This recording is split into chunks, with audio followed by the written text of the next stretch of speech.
Ahoy there, landlubbers. I'd like to present my plans for further developing one of my subjects, using the knowledge and insights I've gained through the Digital Learning Innovators program. The subject in question is a first-year introductory finance subject called Fundamentals of Finance.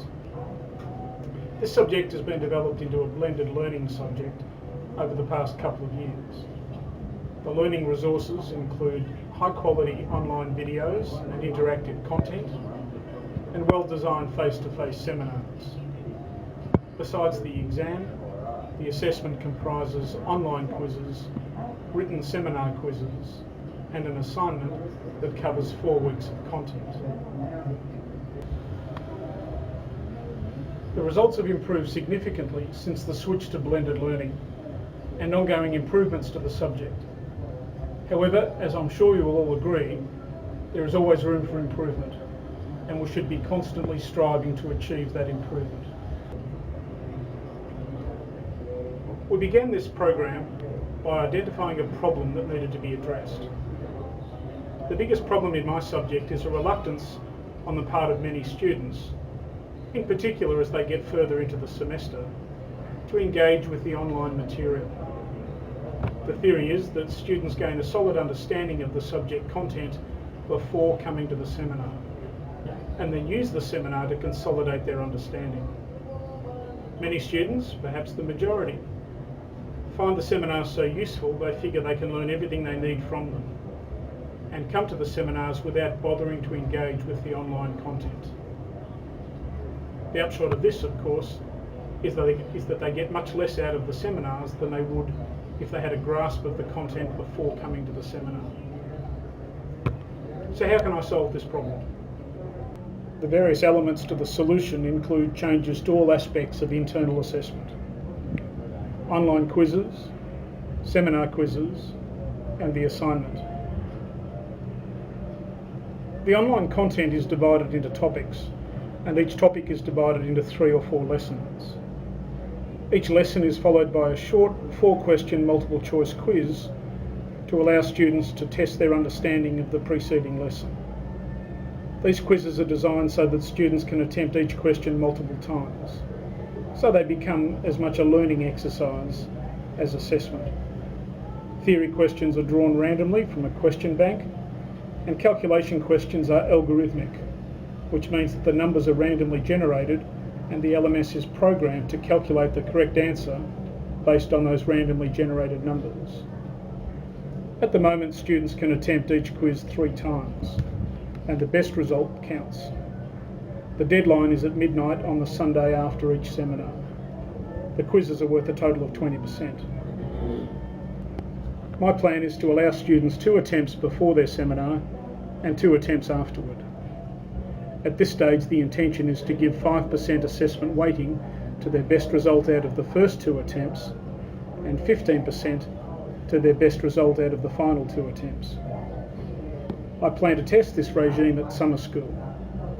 If the 5% doesn't seem to be sufficient motivation to engage with the material and attempt the quizzes before the seminar, I will probably change the weighting to 10% before and 10% afterward. At the moment, there are 5 seminar quizzes, about 1 every 2 weeks on average, which students do individually after the material has been covered in the seminar. These then have to be marked, and students usually wait about 2 weeks to get feedback. I believe these quizzes can be made much more effective in a number of ways. Firstly, I am sure that having a piece of assessment at every seminar is more likely to motivate students to come in every week. Secondly, having a short quiz at the start of each seminar is more likely to motivate students to study the materials beforehand. Thirdly, again, designing these quizzes to be a learning activity as well as a piece of assessment, they are more likely to learn from each other if they work as a team. And fourthly, they will learn more if they get immediate feedback and find out the correct answer immediately after attempting the question. In order to achieve this, I plan to utilise what are called immediate feedback cards. This is how they work.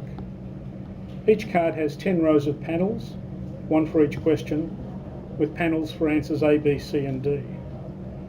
After deciding amongst the team what they think the correct answer is, a nominated person scratches off the appropriate panel. If they see a star, they have the right answer. If not, they discuss the question again while it is fresh in their mind, decide what the answer is and scratch again. They keep scratching until they find the star. That way they learn the correct answer before moving on to the next question. They get a differential number of points depending on how many attempts they take to get the right answer, and they can mark the quiz themselves.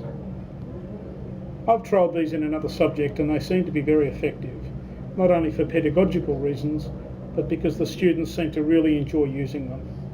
They get very excited when they find that little star. The third element of my new approach relates to the assignment. I now realise that although there are many effective learning activities and assessments in the subject as it stands, they don't support each other as much as they could, and they would be more effective if they did. My plan is to expand the assignment, integrate it with the seminars and the online materials, and link all of these elements together with a case study. After a couple of introductory weeks, the new assignment will cover the final 10 weeks of a 12-week semester. We would devote the last part of each seminar to discussing what will be covered in next week's seminar and how the skills and knowledge gained for that seminar will be needed to tackle the next part of the assignment. But it won't be the seminar facilitator telling them these things. It will be someone they might be able to relate to more. At the moment, I have what I call a case study. It consists of 3 short videos showing a young man named Josh Lyons. We see him at 3 different stages of his life: as a recent graduate, the CEO of a business, and a retiree. In each video, Josh discusses various problems and questions he faces at that stage of his business and personal life. And then we spend the next few topics addressing those problems and answering those questions. The purpose of the case study is to put what we study into a real-life context and help the students to relate to the material. Here is a brief extract from each video.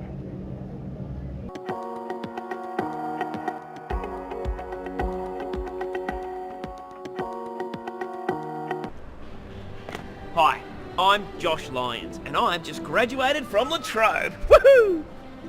I now have a degree in computer science, and even though I've just finished, the inevitable question has just struck me. What the heck am I going to do now? I wouldn't mind starting a business, being my own boss.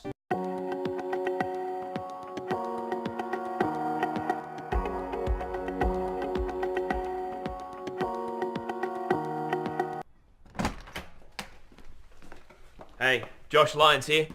Thanks for the advice. Worked out pretty well. Welcome to Tiger Software. We specialise in online gaming. I have over 30 employees and an annual turnover of $5 million. Good morning, Mr. Lyons. Morning. Thanks.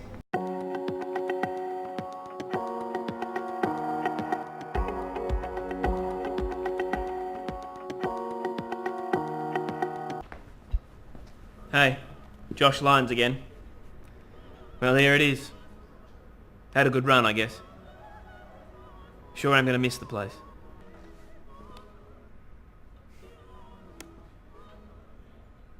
Oh no, it's not like that. I'm retiring. I've sold my shares in Tiger Software, and I plan to invest. I really want to provide for my family for many years to come.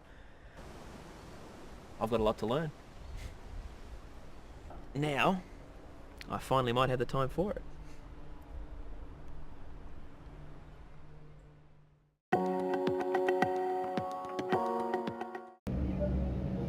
I'd like to get more footage of Josh and expand the case study to 10 videos, one for each topic covered by the assignment. At the end of each seminar, we would show the next video where Josh explains the problems he has to solve. And then the assignment would actually be about Josh and his business, rather than some hypothetical firm as it is now. I've already secured the same actor and the same production company. I have a firm quote to produce the new videos, and this is how I plan to spend the grant associated with this program. I'm excited about the new phase of the development of my subject. I hope you like it, and I'm keen to get your feedback. Thank you to those of you who have helped me in the development of these ideas, and good luck to the rest of you with your presentations.